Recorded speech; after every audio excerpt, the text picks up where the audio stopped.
Innova private vehicle, government vehicle కూడా కాదు. నా దగ్గరకు వచ్చిన సిఐ కానీ కానిస్టేబుల్ కానీ ఒక్కరు కూడా యూనిఫామ్ వేసుకొని రాలా, అందరూ మఫ్టీలోనే వచ్చారు. ఇక్కడి నుంచి నన్ను తీసుకెళ్తున్నారు. నన్ను తాడిపత్రి అని చెప్పారు కదా, ఇటు వెళ్తే రింగ్ రోడ్ హైటెక్ సిటీ నుంచి ఈజీగా వెళ్ళొచ్చు అంటే అటు కాకుండా యూటర్న్ తీసుకున్నారు.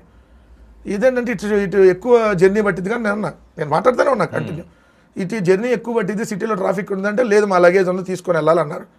సో యూసఫ్ కూడా రత్నదీప్ సూపర్ మార్కెట్ పక్కన ఏదైతే అదేంటి హోటల్లో వాళ్ళు దిగారు పోలీసులు, అక్కడ వాళ్ళ లగేజ్ ఉంది, నన్ను అక్కడికి తీసుకొని వెళ్ళారు. తీసుకొని వెళ్ళి కింద కార్లోనే కూర్చోబెట్టారు. ఒక కానిస్టేబుల్ మీ వెనకాల ఎవరో ఫాలో అవ్వడం అది చేయలేదా? ఎవరికి తెలియదు కదా. అంటే మీ మిస్సెస్ చెప్పినప్పుడు కిందకి రాలేదా? ఇమీడియట్గా ఎట్లా వస్తారు సార్, గ్యాప్ లేదు కదా. నన్ను లిఫ్ట్ దిగే అంత గ్యాపే కదా. ఓకే, నేను లిఫ్ట్ దిగే అంత గ్యాపే తప్ప ఇంకెక్కువ గ్యాప్ లేదు కదా. అదేమన్నా 16 ఫ్లోర్ అంటే ఏమన్నా 1 minute దిగిపోతాం లిఫ్ట్. సో ఇమీడియట్ అంత లేదు, అవకాశం లేదు. రెండోది నేను ఎవరికి ఇన్ఫార్మ్ చేస్తుంటే కార్లు కూడా ఫాలో అయ్యాము, కానీ మనం కూడా ఎవరికి చెప్పలేదు. ఎందుకంటే వాళ్ళ అన్న కండిషన్లకు నేను క్లియర్గా వాళ్ళకి సహకరించాను నేను ఎక్కడా కూడా.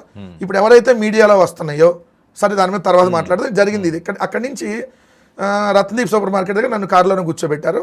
నా పక్కన కానిస్టేబుల్ ఒక ఆయన కూర్చోన్నారు, ఇంకొక 2 కానిస్టేబుల్ వెహికల్కి అటు ఇటు నిలబడి ఉన్నారు. నేను పారిపోతాను అనుకున్నారు. మిగిలిన వాళ్ళు వెళ్ళి లగేజ్ తీసుకురావడానికి, అందరి లగేజ్ తీసుకురావడానికి హోటల్కి వెళ్ళారు.